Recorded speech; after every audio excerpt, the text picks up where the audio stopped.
is up, everyone? I'm Ryan from Fireside Knicks with my friend and co-host Dylan Backer, and in today's episode, we are previewing Game 3, which, again, every game in the postseason is massive. Game 2 was huge because the Knicks, they had to win that game so they didn't go down 2-0 heading to Miami. Game 1 was huge because you didn't want to go down 0-1. That's unfortunately that ended up happening. And we talked about it time and time in that Cavs series, when you're up 2-1, winning that Game 4 so you can, take that 3-1 lead and kind of get a grapple on the series, or, winning Game 3 in general. But we know Game 3, we know every game in the postseason is pivotal, but this one's extremely pivotal, right? You're in Miami. If you can take a game here, if you can put yourself up 2-1, you put yourself back in the driver's seat. Miami has confidence. I said this coming into the series. All they felt like they needed to do probably was grab one of those games at Madison Square Garden to start out the series. And now the pressure is still on the Knicks, right? Now, obviously, Jimmy Butler was not available in the last game. Julius Randle was not available in the first game. So, barring any unforeseen injuries between now and tomorrow, we'll have two fully healthy Knicks and Heat teams, and two teams that have battled back and forth all year. We've seen both sides have, that definitive game regular season and postseason against each other. Defining moments, they both have guys, in Brunson and Butler who in the fourth quarter are just untouchable at times. But with that being said, a lot to talk about, a lot to discuss. Dylan, how you feeling about Game 3 and how you doing today, my friend? Let's get started. Right, man. So, really looking forward to Game 3. They've had a few days off. I'm getting eager to watch Knicks basketball again. I need to see this team play some basketball. Really looking forward to it. 1-1 series, like you said. Butler and Randall should be both on the floor. The Knicks will still actually be an advantage because, I think you forgot to mention, but Tyler Herro's still out. Victor Oladipo is still out. Miami's still, shorthanded a little bit. Yeah, they'll have their stars, but they're still going to be a little shorthanded, and they're missing a key piece in Hero. So we're going to be fully healthy, and we have the advantage still in that regard, thankfully. Maybe some guys are going to be hobbled up a little bit, such as, Josh Hart's been nursing that ankle injury since the early first round. Jalen Brunson's had the ankle issue a couple times flare up. Julius Randle, of course, his injury. The guys are getting battered a little bit, but they're battling, so that's huge. We love to see that. We love to see them commit to, staying on the court and playing these big games, because these are huge games. These are playoff games, and Game 3 is going to be a huge one. It's 1-1. You want to swing the series back in your favor. You kind of feel like you did that in Game 2, but you're not quite there yet. Now at this point, it's just the best of 5 series up to this point. So right now, you want to take advantage of that and treat it as if you want to go up. Let's say it was a best of 5 and you go up 1-0. You treat this one like that. This is Game 3 of a 1-1. You're on the road. You got another game on the road after this one. You really want to take at least one on the road. You really want to do that. You do not want to go back home down 3-1. You do not want to do that. If you're down 3-1, you're not in a good position whatsoever. I think everyone knows that. Not many teams come back from down 3-1. Doesn't really happen that much in the NBA.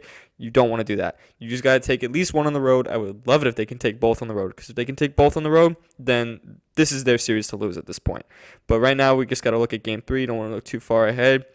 And one particular guy that I think we need to discuss is Emmanuel Quickley. He's someone I think everyone thinks of at this point that definitely needs to step up. We've seen some guys, they've had good games, had bad games. Some guys who have struggled this postseason will come out with a good game. Quickley is yet to kind of have that game that you feel like he made an absolute difference. I mean, he had a good game in Game 5 of Round 1. He had 19 points, but it was an inefficient 19, and you also, don't feel like it was anything much because, the Knicks were up double figures most of that entire game, so he kind of just added to that. I want to see Quickley kind of make a difference, though. We haven't really seen that yet. This postseason, he's averaging just 8.6 points, and he's shooting just 35% from the field and 24.1% from 3. That's not typically what we see out of Quickley. That's unfortunately the Quickley we saw from, October to December of this year. I don't want to see that come back. I want to see the January to April Quickley where he was playing really, really good and playing up to a 6 man of the years type standards. You know what I'm saying? I want to see that, So I guess I'm going to, ask you this, but other than the 3-pointers, what else do you want to see out of Quickley? Because obviously the 3-pointers is a massive issue, and the 3-pointers have not really been falling. But if the threes continue to not fall, which unfortunately might happen, what do you want him to do really in Game 3? Well, one of the big things quickly's provided you is defense. He's remained an excellent defender. Obviously, he's a very tenacious guy. He goes out there and he's high motor, all that stuff. But, not just the three-point shot, the floaters, all that stuff, just getting creative, getting aggressive, getting on a roll, right? You feel like if quickly can come out of game three, have a strong first quarter or second quarter, and carry that into the fourth and late into the game. Now, if you're Jalen Brunson, we all know Jalen Brunson's capable of creating his own shot, tearing apart a defense, getting into the paint, driving with the floater, taking charges, hitting big threes. We know he's capable of all of that. But if you have a second guard who can shot create alongside him and be that creative scorer like Quickly, now defenses have to respect Quickly's game. Right now, if you're an NBA defense, if you're the Miami Heat, your focus is all on Jalen Brunson. You'd rather Quickly shoot the shot from three than Brunson. You'd rather Quickly shoot the floater than Brunson. And if you're Quickly, the talent hasn't gone away, right? It's like your talent level goes down after 6-7 postseason games, but the Miami Heat are obviously, and if I was Eric Spoelstra, if I was the Miami defense, I'd focus way more on Brunson or even Barrett at this point than Quickly. But if Quickly can play to his talent level, now Miami's defensive plans are thrown away. They have to commit a little bit more to stopping Quickly, which opens up opportunities. Whether it's RJ driving towards the paint or Brunson gets free and he's able, and he's got a chance or a mismatch defensively. He's got a chance to get some separation for a big 3-pointer or drive towards the basket for a floater. It's just about his ability to shot create a distraction and make the Miami Heat think more. That's really it, right? We saw that, back 2 years ago when the Knicks made the playoffs with Randall and RJ as their number one and number two. When both of them faltered, specifically when Randall really faltered, the Knicks were without a shot creator, the Knicks were without a reliable scoring, aggressive guy, and the team fell apart around that, right? But this year's team is so much more different. They're a lot deeper, and part of that in the regular season was Emmanuel Quickly, right? You felt like, Brunson could be out and Quickly could still give you 30. Randall could have an off game and Quickly can step up, right? Barrett struggled a lot with his shooting down the stretch and Quickly rose to the occasion, right?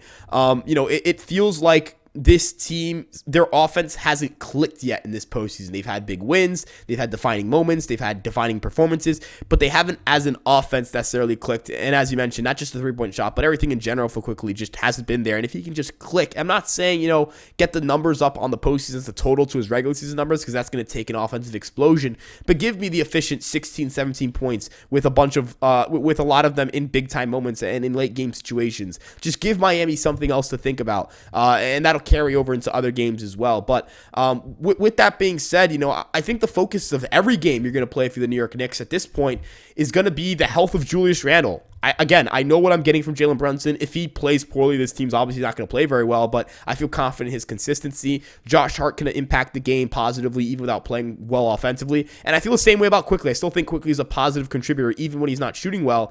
But Julius Randle's kind of like the X factor here, right? We saw last game wasn't the best game in the world for him, but he was a difference maker. We talked about this in game 1 too, where not having Randle was a big reason why this team offensively looked like they were just a shell of themselves. Randle is an excellent basketball player. He is one of the best scoring forwards in the league, right? And he doesn't get that credit from Knicks fans at times. But I think his health is the biggest key here. If he's healthy and ready to go and he looks like the way he did in game 2, even though, again, wasn't the most efficient guy in the world, I think this team's going to win the game. I don't know what you think about that. But yeah, Julius Randle's health, I think that's probably the biggest thing going game to game here in this series. What do you think? No, I definitely agree. Randall is our lone all-star. People got to remember. So, and, he didn't accidentally make the all-star team. He deservedly made that all-star team. And he's quite frankly on his way to another all-NBA team, which is also very deserving. So definitely Julius Randle makes a big difference.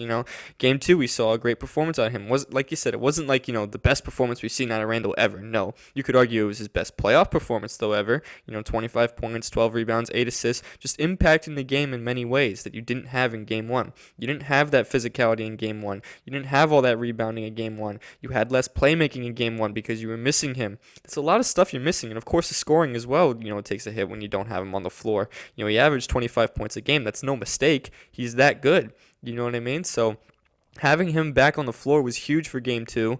It clearly proved dividends because it helped us, win that game. I'm pretty sure him and RJ in the first half combined to score 37 of the 51 points. Again, that's not a coincidence. They are that gifted of scorers. When Randall is on the floor, it does make players better. Maybe one can argue that, certain players may not perform as well with Randall on the floor because of how Randall's aggressive, shot making or shot taking, I should say, is, and that's okay. But Randall is definitely a difference maker in a positive way. For people who want to say it's a net negative, it's just wrong. I think we kind of saw that in game one. We started Obi Toppin, and some Knicks fans were like, oh, that's actually an advantage for us. The ball moves better.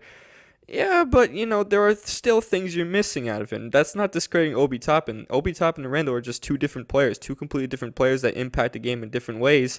And, to Randall's credit, he does do a bit more on other aspects of the game that impact it and to impact winning. You know what I mean?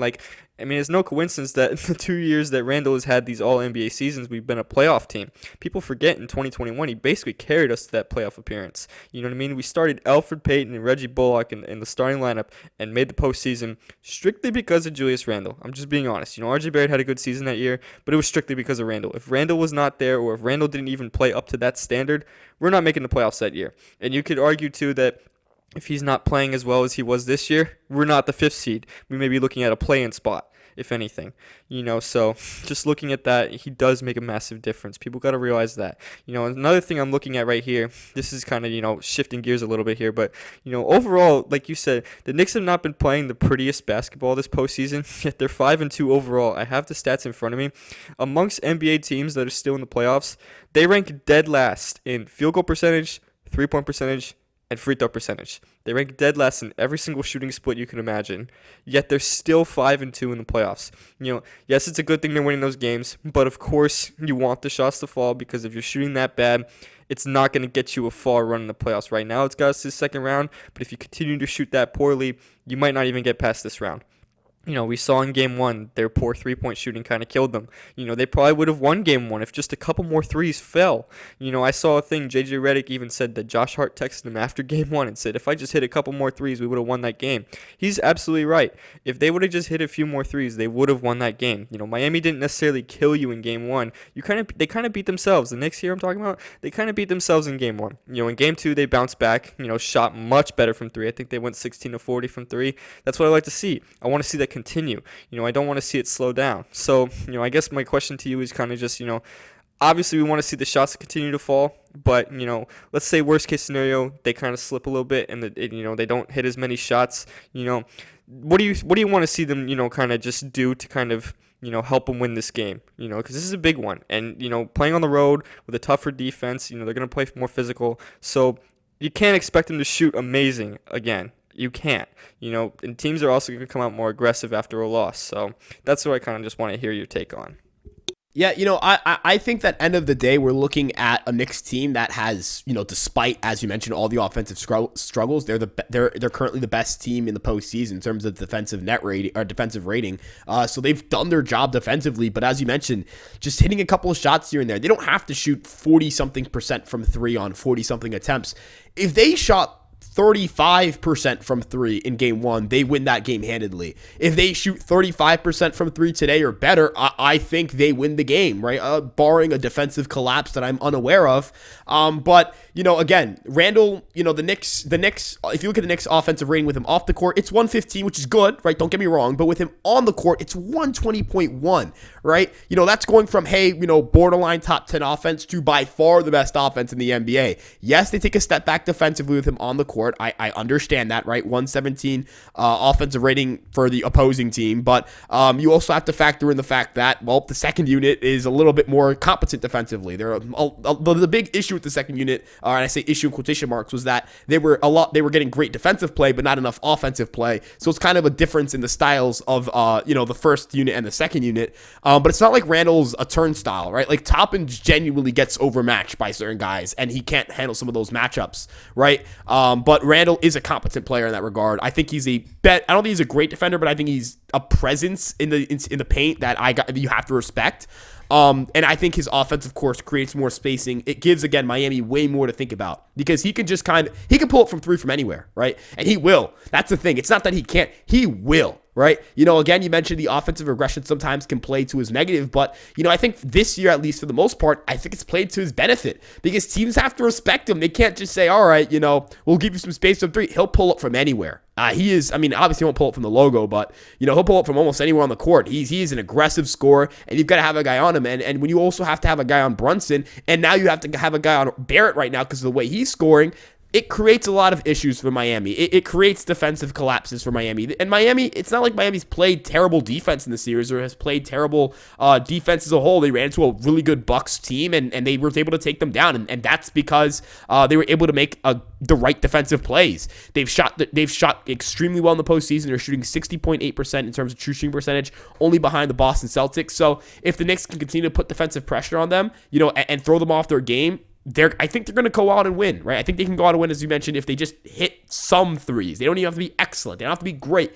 Just be okay, be solid, be mediocre, right? And I think you'll do fine. But my big question for you here is, there's obviously every game, there and whenever the Knicks win, there's usually that one guy. It's obviously you expect Brunson and or Randall and or both to contribute to a win, but usually it's one of Josh Hart or Quentin Grimes or even an RJ Barrett or Emmanuel Quickly who step up and have a big game. Maybe guys like even Mitch, right? Who is the guy in today's game or tomorrow's game, that you feel like is going to step up and be that third piece, that's like the third best player behind that all-star level duo for the Knicks in Game 3? Who do you think that guy ends up being? Well, in my opinion, I think it might be Josh Hart. We saw, Josh Hart didn't have the best offensive game in Game 2. For most of the game, he wasn't really hitting his shots, but he was impacting the game in rebounding and playmaking. He had a bunch of assists. He was getting a bunch of rebounds, some clutch offensive rebounds, some big defensive boards, of course. But, and obviously hit those two big threes down the stretch, and at the end of the day, that was all that mattered. So, we're not going to look too deep into his, scoring stat line from Game 2 because at the end of the day, he did do what he was supposed to do.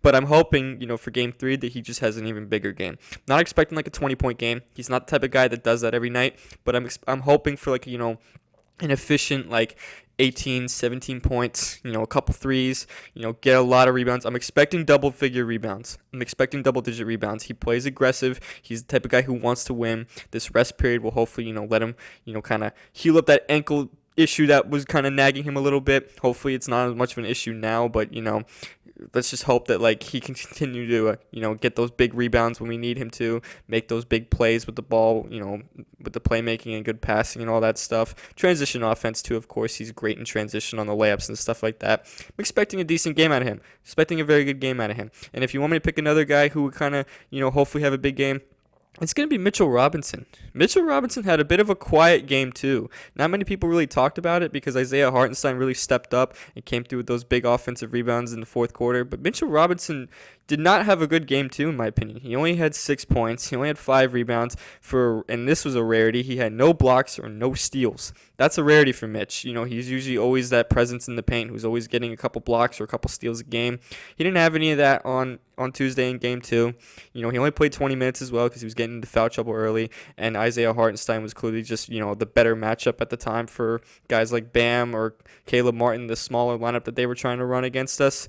So I'm hoping this time that Mitch can, avoid foul trouble. That's been his biggest issue pretty much his entire career. He's dimmed it down a bit, which I appreciate, but, obviously it's still going to, haunt him a couple times. So one thing, limit the fouls, and two, just do your job, anchor that paint, anchor that defense that you've been doing all season long. There are times, I see what they try to do. They try to, keep Bam at like the, top of the key to keep Mitch out of the paint. It's a good scheme, yeah, but, at the same time, they got to realize, that's what they're trying to do. They're trying to keep you out of the paint. If you're Mitchell Robinson, you got to see that's what they're trying to do. They're trying to get to the basket because they see you're not in the paint. So they're trying to get there while you're not in there. They're trying to beat you off that dribble. They're trying to get past you every time. Got to realize that a little bit. Read the offense a little bit better. And I think he can have a strong game. I really do. I can't say he won't have a big game offensively. I'm not going to sit here and act like he's going to get like a double-double or anything. Who knows? He may do that. He might not. I don't expect much offensively. I don't need him to do much offensively. Obviously, we need the offensive rebounds, and I love that. He's been probably easily the best offensive rebounder in this NBA playoffs. You could argue he was the best offensive rebounder during the regular season, but right now he's undoubtedly the best offensive rebounder out of anyone in the playoffs right now. So I'm expecting that on offense. I don't need points out of him. I just need rebounds and defense. Better defense. That's my main thing.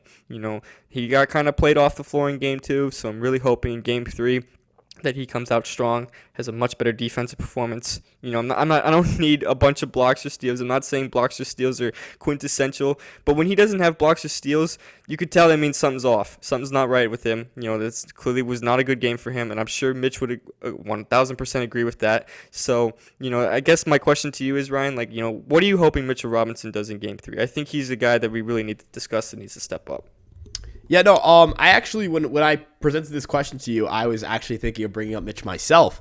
But as you mentioned, in that Cavs series, he broke Jared Allen. The dude goes on and says the lights were a little brighter than I expected. No disrespect, but I would never be caught saying that after a postseason series loss, bro. That's bad.